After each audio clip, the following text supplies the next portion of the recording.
Hello, and welcome to today's A-Team Group webinar on the evolution of market surveillance across sell-side and buy-side firms. My name is Sarah Underwood. I'm an editor at A-Team Group, and I will be moderating today's webinar. Our expert speakers today are Dermot Harris, Senior Vice President, Regulatory Solutions at One Market Data, Howard Davis, Managing Director, Head of Market Surveillance Regulatory Risk, formerly at State Street, Travis Schwab, CEO at Aventus, Eddie Kogan, Partner and Head of Ecom Surveillance at ACA Group, and David Cowland, Head of Business Consulting at Illiga Services. I'll ask them to introduce themselves in a minute, but just a few words from me for you to help you make best use of today's webinar. To the right of your video screen, you'll see a panel with two panels, one for questions and one for polls. So we're running 3 polls today, so they will appear in that channel, and please do vote in the poll so that we can gauge your opinion on the issues we're discussing today. In the question panel, please put some questions for our expert speakers. Put them in whenever you like, and we'll ask them throughout the webinar so that they don't get lost at the end of the webinar. So please place them there, and I'll be sure to ask as many of them as I can through the webinar. That's it for the moment. So let me come to our speakers. And Dermot, can I ask you to tell us a little bit about your interest here? Yes, thank you, Sarah. So I'm Dermot Harris, Head of Regulatory Solutions for OneTick. Prior to joining OneTick, I was trader and quantitative strategist at Goldman Sachs for 15 years, including a spell as head of strategies for program trading. Worked at Morgan Stanley, D.E. Shaw, and in Cambridge as head of technology for the Human Genome Project. Mm-hmm. In all of those cases, I've always had to deal with a regulatory environment. So I guess that's why I'm here. Thank you very much. Howard, please introduce yourself. Sure. My name is Howard Davis. I'm a former regulator with FINRA and CFTC, and obviously the former head of State Street as it states. Mainly I've been in this business for eons, so I'm probably going to date myself, but just a keen interest in kind of the enforcement and actually building a better mousetrap to actually detect bad actors. And I've just been on the hunt for goodness knows how long, but more than 20 years I've been in this space doing what I do and still enjoying it. So it's a fascinating field and changing every day. And I'm sure we'll discuss some of that stuff today. Thank you very much indeed. And Travis, please introduce yourself. Thanks, Sarah. Great to be here. Hello, everyone. Travis Schwab, CEO of Aventus Systems. Aventus provides RegTech solutions for capital markets firms around the world, focused on trade surveillance, market risk, transaction monitoring, and the like. So happy to be on the panel today. Thank you. Thank you. And Eddie. Hey guys, so Eddie Kogan. I'm until recently the founder and CEO of Catalyst. So we were recently, if you're watching the news, acquired by ACA. So we were an e-com learning vendor, and we've been integrated now into the ACA surveillance. So been 20 years in this space, all from the beginning of the keywords through to NLP and behavioral science. So very interested to chat with the team here and look forward to the discussion. Thank you very much indeed. You're sounding a little rattly at the moment, so let's see what we can do and get that improved before we speak again. But thank you very much indeed. Get closer to the microphone, perhaps. Maybe that might help. Okay, I'll ask somebody to help you along with that. Thanks very much indeed. And David, coming to you. Hi, David Cowland. I was formerly head of compliance operations at Fidelity International and ran their RegTech initiative for about 5 years. So I've got a keen interest in this space. I've done a lot of work in technology, running technology teams, and now currently sort of consult and work with a number of the actors in the RegTech space. Excellent. Thank you all very much indeed. And before we start the conversation, let's run a poll question. And the question is, how concerned is your organization about market abuse and its impact on performance and reputation? So while you select your answer for that, let me come to you, David, if I may, to talk about the current extent of market abuse across capital markets and the differences you're seeing between the buy side and sell side. Sure, thank you. I don't think market abuse per se changes. It's always there in terms of the extent. I think it's gone through a lot of change over the last 18 months with the pandemic and some fundamental change. Having a monitored workforce that is now broadly working or has been working from home has thrown a bit of a curveball to a lot of compliance teams. I can remember the day we were told to send everybody home. And then once the regulators had kind of got past the initial, did everybody have their pricing sorted out and enough liquidity to get them through the crisis, they started asking about how we were going to monitor regulated individuals. And then they started saying they expected the same level of monitoring. And then very quickly they started thinking, right, we need people to go back to the office because that's where all your systems are. So I think it's gone through quite a lot of change over the last 18 months. The FCA reported earlier this year that it's seen a large increase in reporting, probably about 30% increase in 2020, although that has now reduced. I think a lot of firms, I'm talking mainly on the buy side here from my perspective, monitoring internal behaviours, a lot of focus on reputation at the moment, doing the right thing, ESG as we've been talking about, and clearly a lot of focus on monitoring remote workers, and how those hybrid working arrangements are going to play out and how they're going to change things. I think, does the working from home moderate people's behaviour? I know at one point there was some anecdotal evidence coming out that we were starting to see sort of breaches in acceptable language being used in emails and in phone calls.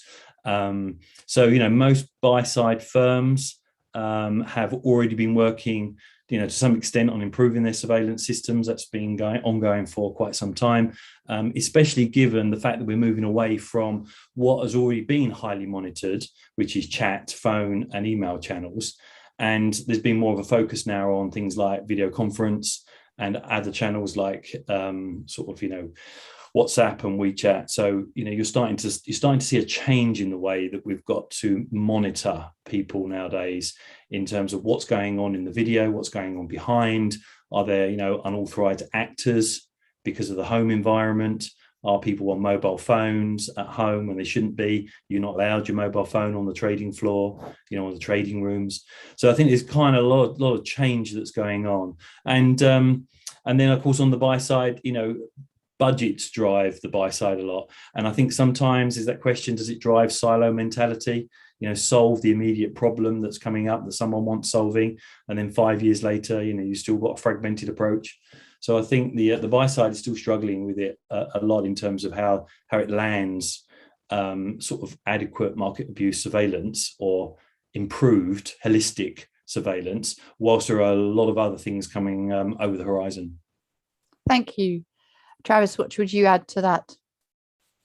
Yeah, just a few points on top of what David said. One, I think there's emphasis placed in certain areas of manipulation by either the regulators and the like. And so the FCA seems to be absolutely focused on insider dealing in a big way, kind of across both buy side and sell side institutions, as compared to US regulators are still hyper-focused on price manipulation, market manipulation type activities as well. And so the number of cases keep going up, the fines keep going up.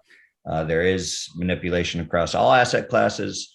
I think the level of sophistication is increasing depending on the sophistication or the longevity of the asset class and the market structure of the asset class. And so you take equity market structure, very sophisticated manipulation schemes as compared to maybe the digital asset space that are not as sophisticated because it's still very nascent early market structure. So it still happens every day because there's money to be made. There's different regulators that put different focus on different types of manipulation, but it's still happening on a regular basis. Thank you, Dermot. What's your observation here? Yeah, well, I think Travis is right that the FCA puts a lot of emphasis on insider dealing. Was interested to look at the store statistics, stores that were filed across the COVID environment, and they did dip, when everyone was sent home, and then they recovered, and now they're significantly down in 2020. really 2/3 or less of the peak in 2018. And I wonder, though, whether they're down because there's less insider dealing, or they're down because there's less focus on it, because the FCA has refocused significantly on resiliency and other things related to the fallout from COVID. I don't know the answer to that, but it's interesting to speculate. Okay, thank you. Could we see the poll results, please? And let's see how our India audience feels about this. Yep, very concerned. It is a constant point of interest, right? Extremely concerned, somewhat concerned. Nobody for whom it is not a concern. Dermot, would you like to comment on those results? Well, I guess not too surprising. I'm glad that people are concerned. I think it would have been concerning if we had seen a significant people who admitted they were not concerned. Fair enough. Thank you very much indeed. And let's move on to our next question. And staying with you, Dermot, what is the regulatory response to market abuse, and which regulations mandate market surveillance and reporting? Well, touching on the more interesting first part of the question, I think, I guess the first thing is, how do we measure regulatory response? So we're very interested in that as a vendor. So we look at the SEC and the FCA examination priorities, which in turn are determined by what they see, in the markets through their prior period examination activities, through enforcement actions and through filings such as STORs and SARs. We also look at IROC and ASIC.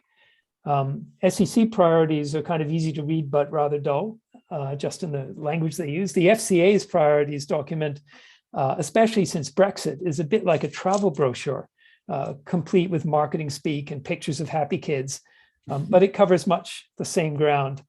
And we look at what our clients are concerned about, and we talk to them every day. So every day I'm on calls with clients, listening to their concerns. We look at actions that the SROs, exchanges like NYSE, the CME, and the LSE, are taking against member firms. And so that gives us the response. And so what trends do we see across several different regulatory regimes? Focused on the pandemic, which you've already talked about a bit. Market participant practices during work from home, that's kind of obvious. Did they find much? That's not so clear. Regulators sort of admitted to reduced focus on traditional areas of examination and heightened focus on operational things like BCP, and at the same time, reporting and examinations of other market abuses like insider were down. So, like I said, do we conclude from that actually the crime rate was down, or that the focus was shifted and maybe some people were sneaking some stuff through? Don't really know. Operational resiliency, a lot of focus on that, obviously, post, not quite post the COVID regime, but hopefully we're getting there. Increased emphasis on operational security and resiliency. We see a significant growth in new business from firms that suddenly want to ditch their legacy infrastructure, their legacy data center implementation. They want to move cloud native, not just into cloud. They're looking for competency in high availability in the cloud, resiliency in the cloud, real-time in the cloud, DR in the cloud, data residency, multi-tenancy. It's all about the cloud, and it's all about doing things pretty well in the cloud.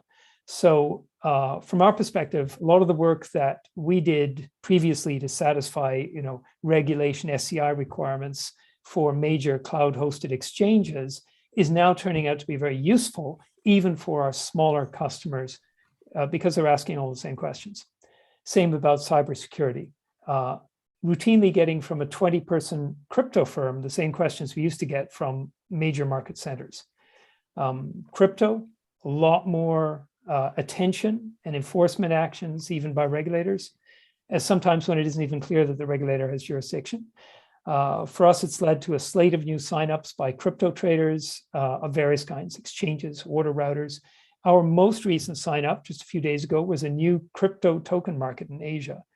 SEC versus Coinbase versus Ripple, Block One, FCA ruling on Binance. There's endless stream of crypto-related regulatory activities going on.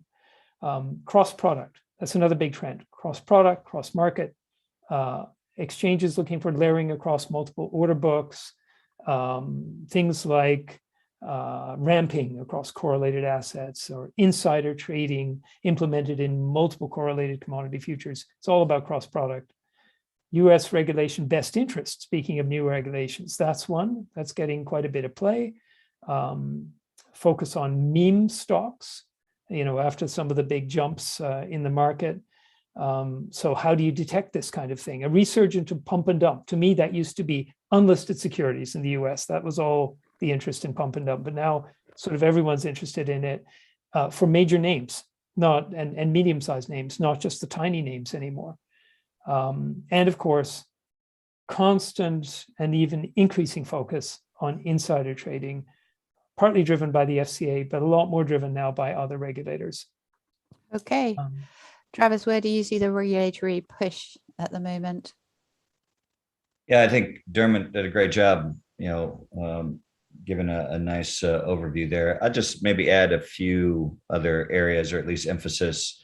FCA's come out with a couple market watches that focus on how you're implementing these programs and how you're tailoring these programs. And you can't just accept an out-of-the-box solution. And this will be a common theme, and it's always a common theme in any type of compliance or surveillance conversation, is you always have to match your technology implementation, your programs, your infrastructure around the facts and circumstances of your business. And so, that there's been a couple market watches that focus on that. You can't accept out of the box surveillance and turn it on and expect it to satisfy your regulatory responsibility.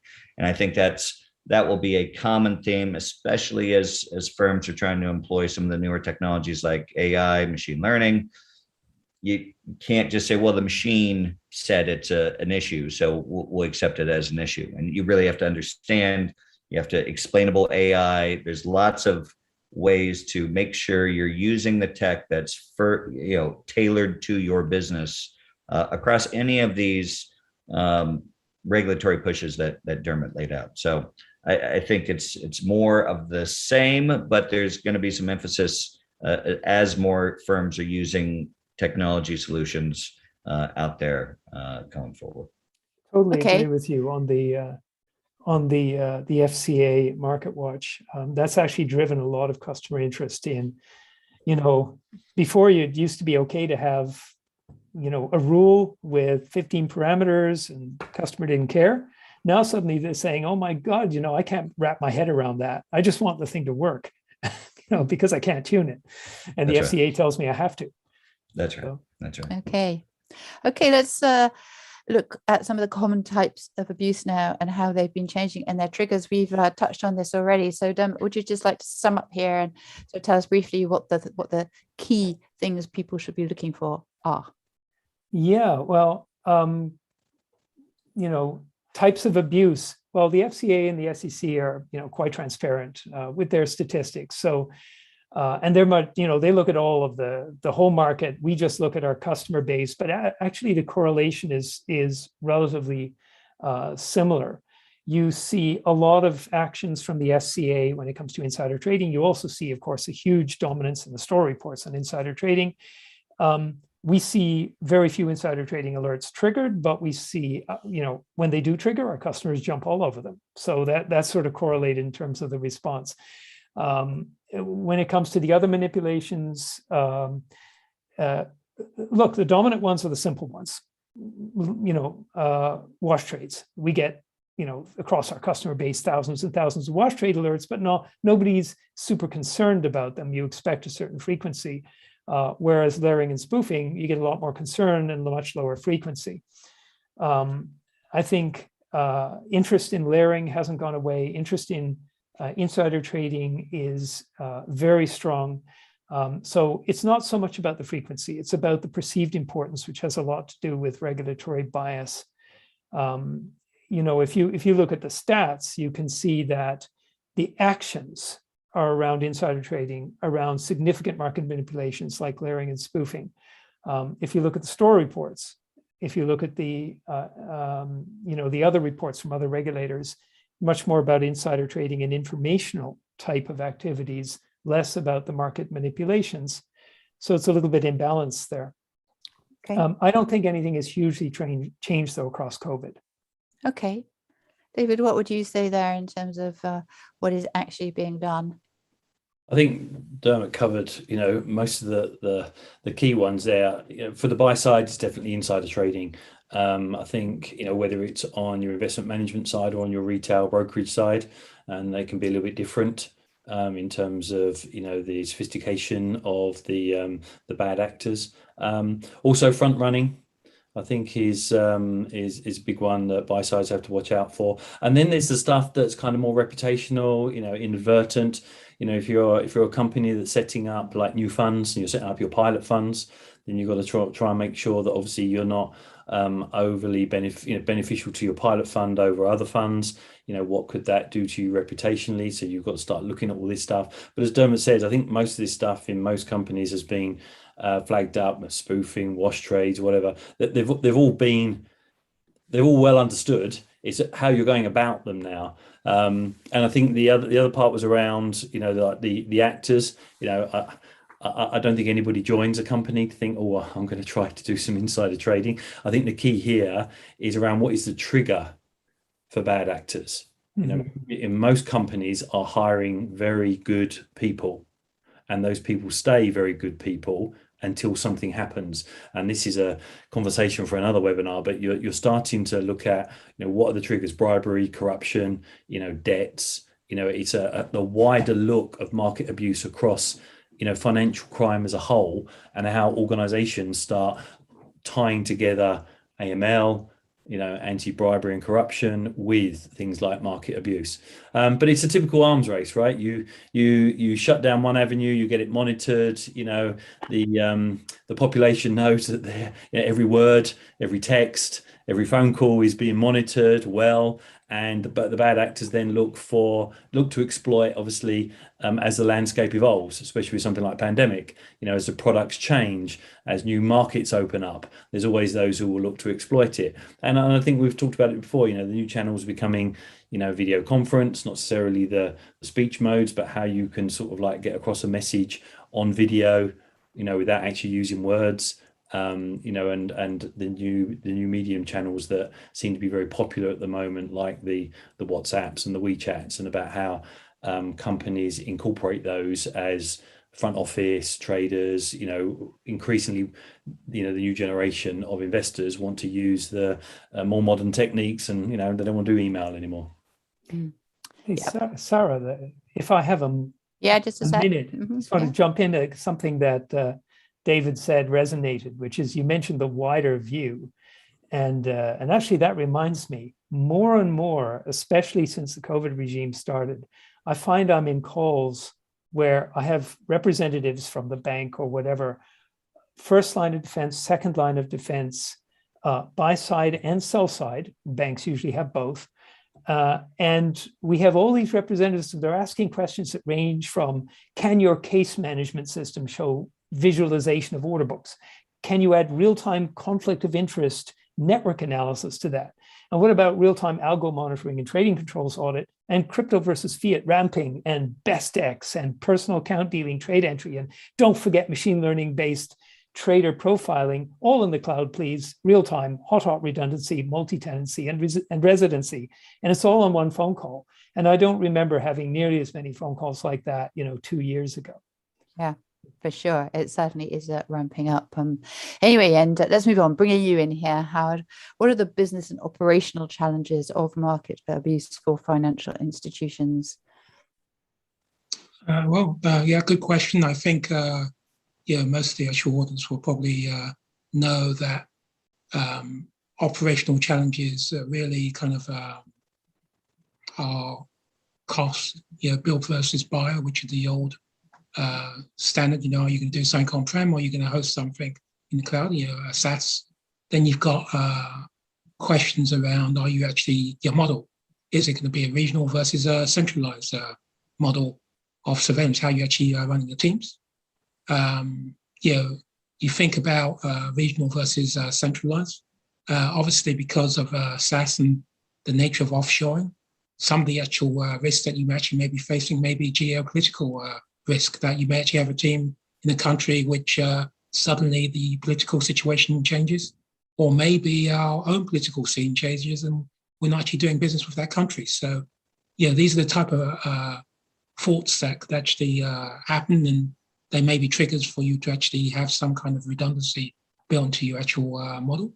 On the talent side, it's about not only retaining talent, but also finding the talent. There's special skill sets. I think those skill sets have actually increased more recently. We're looking with, traditionally it used to be we were looking for, former traders and maybe ex-compliance people. But now, because of it being more of a data-driven world, you need people with technical expertise, some kind of data scientists background, data manipulation. That seems to be the flavor of the month.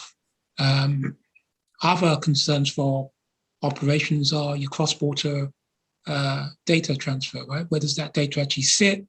What countries are you actually operating? What are the actual rules for those countries? We've looked at GDPR for EMEA, and obviously there's been challenges around that. But I would say the biggest challenge for someone who actually runs market surveillance or is getting into the space is buy-in from your leadership. Traditionally, it's a case of spending now, or do you actually risk a regulatory finding? And I think traditionally, banks have been a little bit slow, or institutions, I should say, not just banks, have been a little bit slow on actually committing to the actual spend on the actual technology and setting up stuff. And I think now there's more emphasis on actually doing that. They'd rather not have their name or waiting for the fine, because that's reputational risk. So I think people are finally starting to actually get ahead of that thought or that notion that you don't want to wait. So in a nutshell, I mean, there's multiple challenges, but those challenges which I just list are usually the main challenges. Okay, thank you. Eddie, what would you say there in terms of challenges operationally and business-wise? I think you're on mute. Oh, I'm not on mute. You can't hear me? I can hear you, but you're sounding a little echoey. Have a go.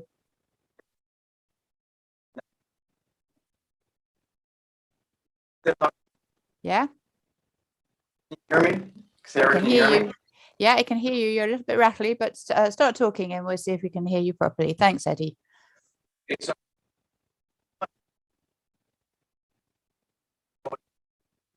We seem to have lost Eddie for a moment there. Let's hope he can get back in a little minute. Are you there? Still here, but my audio is not there, right? Yeah.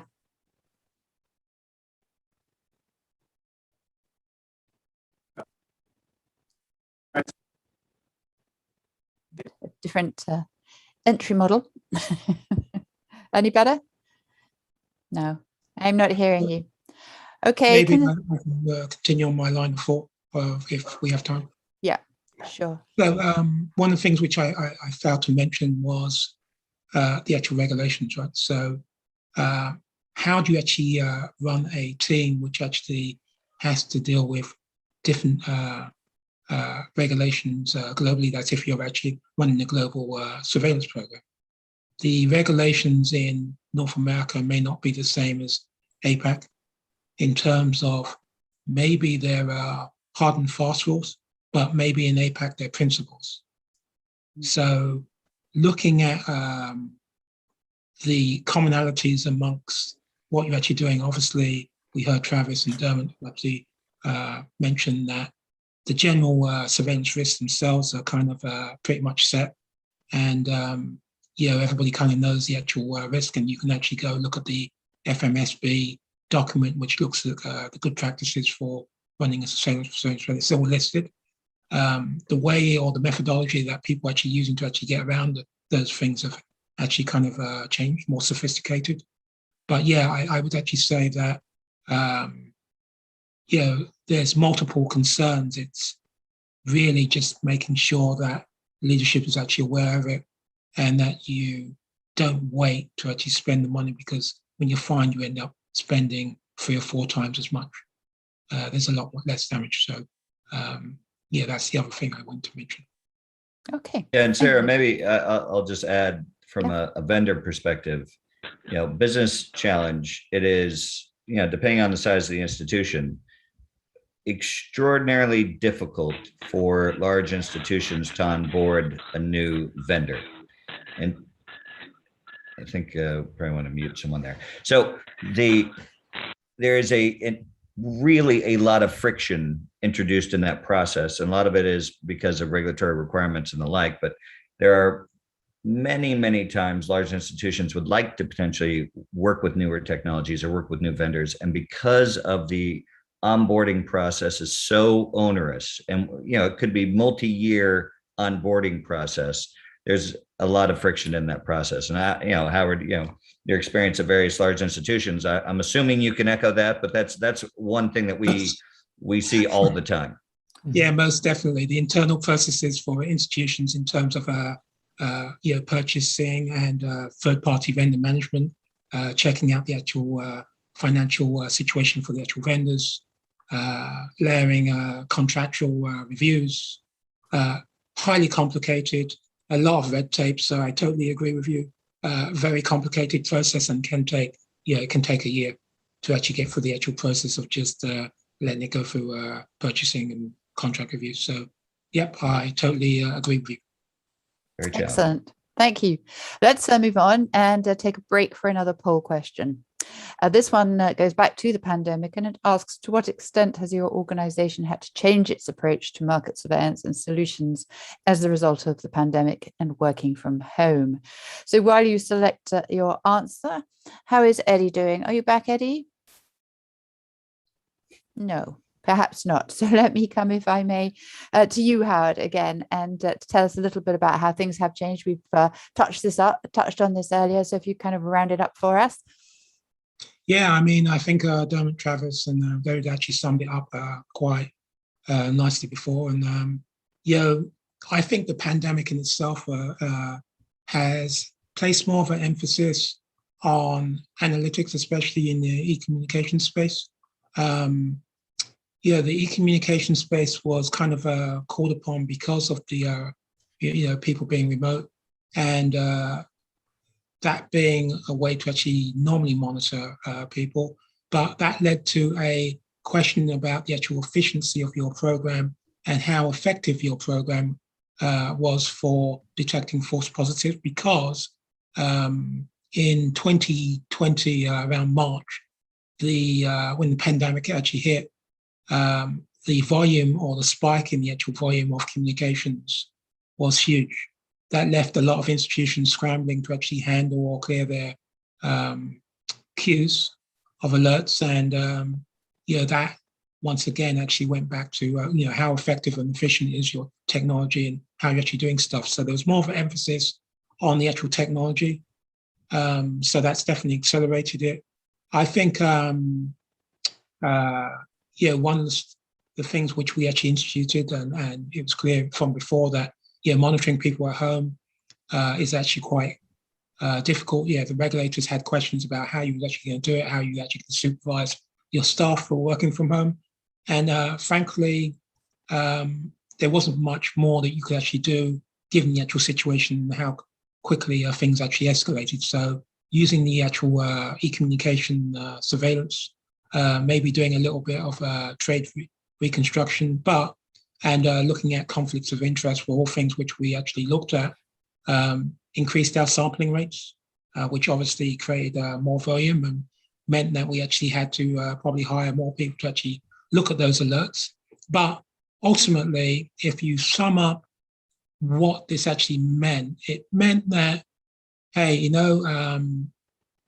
machine learning and AI are even more important now than they've have. I know it's coming into fruition now, but I think people want it now. Institutions actually want it now more than ever, because it's really going to come back down to kind of technology which allows you to actually do greater volume, which is the least that you can do.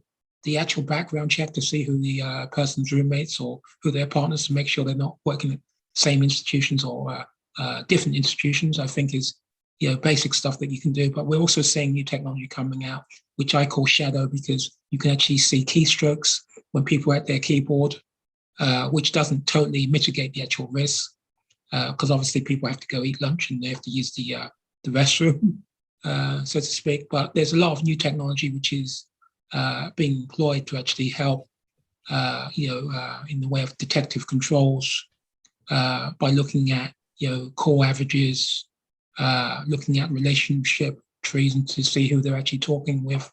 But yeah, all this stuff was kind of rushed to the forefront, including actually mixing in HR data, which was probably more siloed before. But the pandemic definitely escalated the use of other forms of data and metrics to actually see what our people were actually doing. It wasn't so important, but it became important. Okay, that's great. Eddie, let's hope we can hear you this time. You're on mute. So if you'd unmute and tell us a little bit about your experience through the pandemic in terms of demands of what people needed. I think you're on mute.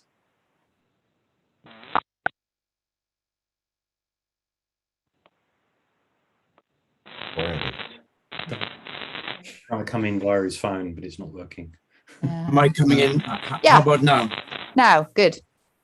Okay, my goodness. Technology. Are you only hearing one of me? Yeah, that's fine. That's fine. Thank you. Okay, this is I think I'm coming on the microphone on the PC and the audio of the phone. So I think touching on one point, which was the operational point, obviously I come from the e-coms world first, but there's been tremendous technology advances there, and they have had an impact on how the operating model works. And touching on some of the points of the other speakers, I think the dovetailing of, especially with insider trading, insider dealing, and even to some extent, cross-product market manipulation, e-coms is a factor. And often they're not connected. So because each group has its own silo of specialist operatives. But touching on the e-coms first, if you think about the fact that with proper implementation of NLP and machine learning, you're getting fewer, better alerts, but they're much more interesting alerts. What that means is you need a different person to look at them. They need to understand the business a bit better. They need to be more of an SME. The offshoring model may be less valuable when you have fewer alerts, but they're more valuable. The technology also needs now to allow you to investigate these more closely. You need to have case management. You may need to link in with the trades associated with it. And then the other thing is a point that Howard mentioned, which is specialist skills. I mean, a number of vendors have taken different approaches to the problem. But in some big banks, you've seen the formation of silos of data scientists.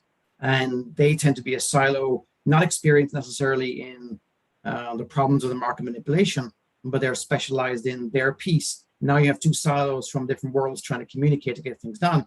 The negative of that, of course, is cost, but also the time to market of these new policies. So, we've been very careful to try to, have the SME able to use the tool, able to build the policy themselves, and able to quickly test it. I guess the final point I'd like to try to make, I know I'm kind of hogging the microphone now that I finally got one that works, is the integration with the trade surveillance. So, for example, I think it was maybe Travis or Dermot that mentioned the conduct risk of the individual. And one of the advantages of more of the advanced e-coms technologies is you can now begin to look for leading indicators of risk. Like was said earlier, people don't come to work and say, I'm going to do bad stuff. They cross that white line and they get used to it and they keep crossing until eventually you have a car crash. So what you want to do in e-coms is catch them when they cross over the white line. And you can do two things. One, you can have a training moment for compliance, but the other thing you can do is elevate the conduct risk of the person. So for example, we have a behavioral algorithm that detects when someone's going to leave the company about 3 months before they resign. And during the 3 months before they leave, you have more collusive risk, coercive risk, conflicts, outside business activities, a whole range of risks. Now, if, for example, that could be fed to the trade surveillance system, then when they look at all their wash trades, and there are so many of them, or cross-product, which is a really interesting manipulation, cross-product or cross-market, to then add that to it, and you have one more risk factor that might bubble something up to the top a little bit more. Let me kind of stop there, but I think the main thing I'm trying to say is that technology does change the operating model. It does change where you spend your time, and it does change how different traditionally disparate people need to come together. Maybe eventually, imagine 5 years from now, we have one surveillance team, not trade surveillance, not e-com surveillance, not conduct, for example. So let me just kind of stop there. Hopefully you heard some of that. Okay, that's great. We heard all of that one. Thanks, Eddie. And yes, we had a webinar on SMCR, the culture and I can't remember what the other is, webinar just last week. And as you say, it's all about risk and all those sorts of things and certification. That's the word. Okay, let's look at the poll. Eddie, this is people who are voting in terms of how much change there was in terms of surveillance through the pandemic. Would you like to comment on those results? Sorry, that's a question for me, Sarah? Yeah.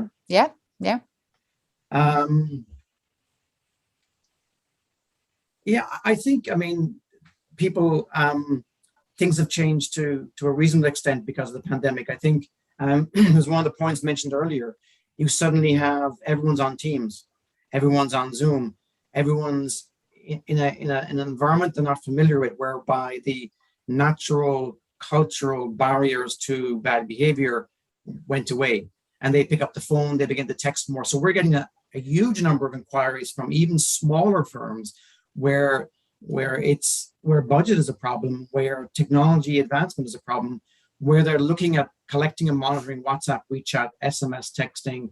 They want to know how they can take in Teams, and what do they do with the voice with that. So I think there's a tremendous scramble in terms of, especially for medium to small size firms, to capture and surveil the stuff. So I think it has, had a major impact on many organizations. Okay, that's great. Thank you very much indeed. And before we move on, let's take some audience questions. First one, this is about budget, and I think something you mentioned earlier, Travis, please correct me if I'm wrong. And it says, if we have pretty good market surveillance, but it could be better, how can we win management buy-in to up the stakes? Yeah, this to me is, and Howard probably can comment better on that. But, when we go through the process of explaining what we do and how we do it, there's a cost benefit analysis there. And a lot of times you're looking at now we need to get there. There's a opportunity to do more, and Howard was talking about this with the same tech stack, and to be able to handle more functions across the organization, depending on the type of tech that you're using, because these data sets can now power a lot of different types of tech. You can get more bang for your buck. And so I think there is a good benefit compared to the cost, because there's always an implementation cost. It's painful a lot of times, and Dermot talked about when you're ripping and replacing, you're asking clients to do work, because it's no magic wand. There's no magic bullet. You have to do work. And a lot of times there's a lot of process and procedure and infrastructure around the existing incumbent tech. And so what is that process? What is that effort to move to a different tech, and what benefits does it give you? But because of the data that can be used across now multiple silos, multiple functional areas, can do more, I think that those benefits are outweighing a lot of the initial implementation costs over time. But it's still very hard to prove, hard to justify, especially for the larger organizations. I don't know, Howard, if you agree with that. No, I totally agree with that. There's always resistance to actually spending a huge amount, but convincing the actual management that we're going to get bigger bang for the buck. And this is a long-term play, right? It's not a short-term play. Most systems are in for a while, and they can actually do multiple things these days. So we have a really good choice of vendors now. There's, all the people on this panel, some really great vendors with some really great solutions. And, basically what I always tell the actual management is, look, you don't want to be an outlier. All your peers are actually doing something, they're spending money. Either you're going to get caught out and you're going to be on that list of high-risk companies, and you're going to get left behind. And that's what you don't want to do, because convincing the regulators that you are a safe company and you're taking the actual risk and regulation serious is a difficult job to do. And so you don't want to be in a situation where you actually are appointed to monitor to actually come in and look over your shoulder. The thing and the name of the game is actually to build trust, invest in technology, and show the actual regulators that you're taking this seriously. So that's what I usually tell management. But there again, I'm a former regulator, and I have maybe a little bit of a different view on things, a little bit of an inside track on what keeps you on the actual radar and what can get you off the radar. Okay, thank you very much indeed. A question for you, Eddie. It's something you've just been mentioned in your last session, and it says, do the panel think that holistic surveillance can be achieved now? After all, it has been discussed for 3+ years. It's a brilliant question. I think it's been around for it's been discussed for a heck of a long time. But I'll tell you one thing. We did our first pilot in integrating trade and e-coms about 4 or 5 years ago, but we're beginning to sell a lot more now. And we integrate, obviously, we're part of the ACA team now, so we integrate with ACA Tech, but also we integrate with other vendors as well. We're very vendor neutral, because at the end of the day, each client has their own history, their own journey, and for various different reasons. So I think it's finally at a place where people are implementing it. We're seeing it more so actually in the smaller, medium-sized firms than the big banks, which is where we all expected it first. I think there are a lot of operational hindrances to the bigger players integrating it, because they have silos of people, they have operational models and processes already in place. But I think there's tremendous advantage to it, especially when you think about insider trading. Like the MAR regulations around rumors and collusion and who knew what when, and linking that to, for example, to a deal management system or an OMS system. In other words, certain people are in the know, and then of course automating that. So I think, to one of the earlier questions as well, any kind of rollout has to happen in steps. And to Howard's point, you need to have a business case around each step. But I think one should try to maybe take small steps. You already have a trade surveillance system. You have an e-com system. Send the alerts to the e-com systems and automatically generate reports around how they link together, and then send data back, and then begin to send conduct risk back. Evolve into it. The two systems, have an API link and move forward from there. You will find that a lot of the trade alerts you can clear more quickly. You can also begin to maybe risk score some of them more quickly, and also begin to add more color to both of them. And then in time, maybe the people who do these things can begin to merge. So it is a step-by-step journey, but we're seeing progress in the smaller to medium-sized firms first, which is, so people are actually buying it, people are deploying it, and we're linking with, many other technologies, not just ours, right? Okay, and a question for you, Dermot, and it's a crystal ball question. It says, how long do firms have before the use of AI and machine learning will no longer be a desire for firms doing this kind of work, but be a regulatory expectation or requirement? I know you don't know the exact answer, but what do you think? I actually don't know the exact answer. There's a little bit of a tension that regulators feel, and I know because we talk to regulators periodically. Without naming names, one of the comments that I thought was quite salient is that the regulator doesn't feel comfortable unless a firm, the compliance people within the firm, can explain to the regulator what it is, why an alert has triggered, why exactly it has triggered, what is underlying that, and then they want to be able to explain it to a lay audience in a courtroom. And that speaks a little bit against the use of machine learning, at least in sort of direct ways, in order to pick up an activity. So thinking about that, where we've tended to apply machine learning and AI is in the R&D process that comes up with the models that we use on the production side. The models that we use in the production side are not that complicated. But the R&D process that leads to identifying, oh, this combination of factors tends to yield good results. That's where I think the machine learning and the AI, can be very, very useful. And I also think that Howard made a very good point that the AI can also be useful in essentially scoring activities to bring to the attention of compliance people the more important and interesting alerts, even if the logic that actually triggered the alert is itself transparent and explainable to a lay audience. Okay, thank you very much indeed for your answers. We have used some of our time, so let's go back to my questions. And David, could you just run through for us, please, the key elements of best practice surveillance? Yeah, a lot of this is going to come up with what the guys have already said, I think. But wrap it up for us. Yeah, I'm going to take it from something like my experience. So I think fundamentally, I think it's about putting your compliance staff in the best position to meet the challenges of market abuse. So you have to think about it from that user journey. If they spend all their time trying to trawl through the data, right, they're not going to get to the insight part.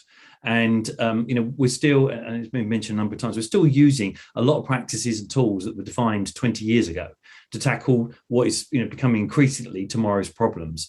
It means people are having to go through too much data. I mean, I sat down one time and I had to experience this, sat down one time with someone who was doing this job and said, show me what you do. Well, after they'd opened the 9th application across their 2 screens, to track something, I was like, how do you do this every day? They're like, well, I get used to sort of spamming between 9 applications to try and track it down.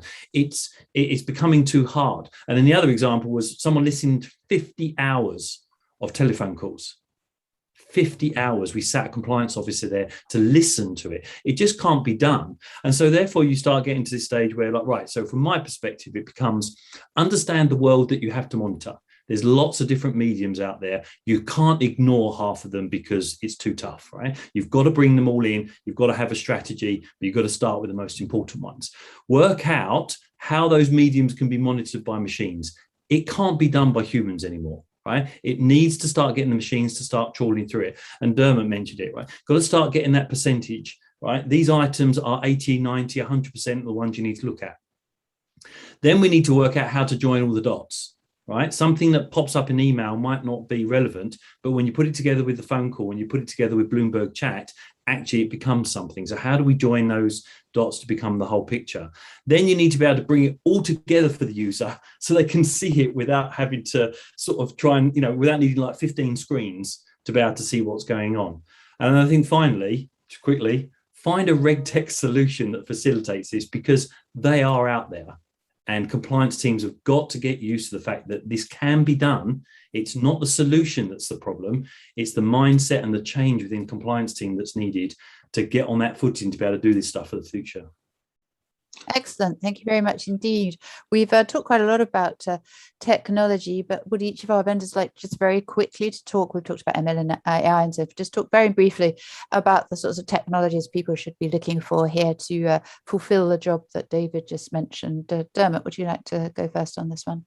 Sure. Well, I think David and others have made a very good point that machine learning definitely has its place when you need to troll through enormous amounts of mostly boring data, and also when you need to bring in a lot of different factors. This is actually, if you're a data scientist, if you know about machine learning, you know that machine learning AI comes into its own when you've got many dimensions. You have a problem of high dimensionality, that is different kinds of data.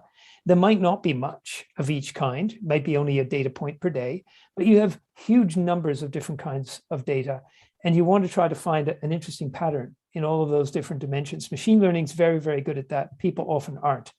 So that's where machine learning can come in. So you should be looking for a system that has that capability to ingest, to bring in a lot of sources of data and start to make sense of it. Another good point that Howard and Eddie made is that the skills of the compliance staff are actually being upgraded over time. And regulators, they're starting to turn into data scientists. And I think that's actually a reasonable trend. And they need better tools. So you want to have fewer compliance people who are, able to deal with kind of data science concepts. And what they need is more or less easy to use research and modeling environment that allows them to put together questions at a high level to ask of the data and plug those new models in. So what you don't want is a black box that has, okay, it's got 25 models in there and they just do what they do and you don't have to worry about it. Just look at the information that pops up on the screen. No, you want to be able to put together your own questions, put them into that system and have the system run through the data and tell you the answers based on your questions. So it should have the flexibility to be programmable in that way, but by people with high level skills, not people with low level, C or C++ programming skills. Are there still those out there? I expect there are, yes. Travis, what would you tell people to be on the lookout from a sort of technology perspective? I would maybe think about the challenge a little bit differently, Sarah. For me, the first thing you have to do is do your risk profile as your firm. And so I was a CCO, multiple firms. You have to sit down and look at what your business is. And again, I go back to facts and circumstances. If you're sending in 10 orders a week, your risk profile is dramatically different compared to someone that's sending 10 orders every millisecond. And so a spreadsheet and a e-coms tool might be enough to comply with your requirements based off that profile as compared to a full-blown AI, high throughput, high scalable system that has a lot of flexibility and a lot of investigation tools. And so it's horses for courses. You have to look at your risk profile first, define the problem that you're trying to solve first, and then start picking out the various technologies because they exist. They're all over the place. Lots of smart folks on this firm have great technologies that do a lot of different things. But you really have to start at first principles and say, what is the problem that we're trying to solve today? What is my risk profile and what are my capabilities? And then build out from there as compared to let's start, at the goal line and then work our way back. I think you have to start with, what your risk profile is first. Okay, absolutely. And Eddie, would you agree or have you got other views on the tech side? Yeah, and I would agree. I mean, I think the first thing I would say, building on what Travis and Dermot said, is that the technology is available, right? And it's available in it's never been as easy to consume as it is now. It's available in the cloud. There, for example, on our side, we have over 100 policies ready to go. To Dermot's point, when you use machine learning, it needs to be easy to explain, to defend, and what have you, and that's in place. And often the challenge is, people and resource on your side. So to be able to have the right onboarding model for whatever situation you happen to be in is very important. But I would begin the journey. The technology is there. It is achievable where you can get fewer, better alerts, reduce the false positives. And to what the panel has been saying, it's a journey. Then begin to link these tools together step by step, and then adapting your operating model to meet it. You will be able to reduce costs. You will become more effective, but you have to begin the journey. But I think it's never been as easy as it is today because it's cloud-based, it's already resilient. The technologies are more mature. It's more defensible than ever before. There's more proven cases of integration. I think and it's scaling to the point where it's becoming cheaper and cheaper for the smaller firms. So I think you need to begin the journey of learning, like Travis said, figuring out what's a good fit for you and going forward from there. Okay, that's great. Thank you very much indeed. And coming to you, David, give us a quick run through. Obviously, legacy is a problem for a lot of people. How can people begin to move off legacy whilst maintaining excellent surveillance? So was that to me? Yeah. Okay, so I think, you have to run both of them you're running them around the same time, right? So you've got the legacy solution running, and then you're looking to move. I think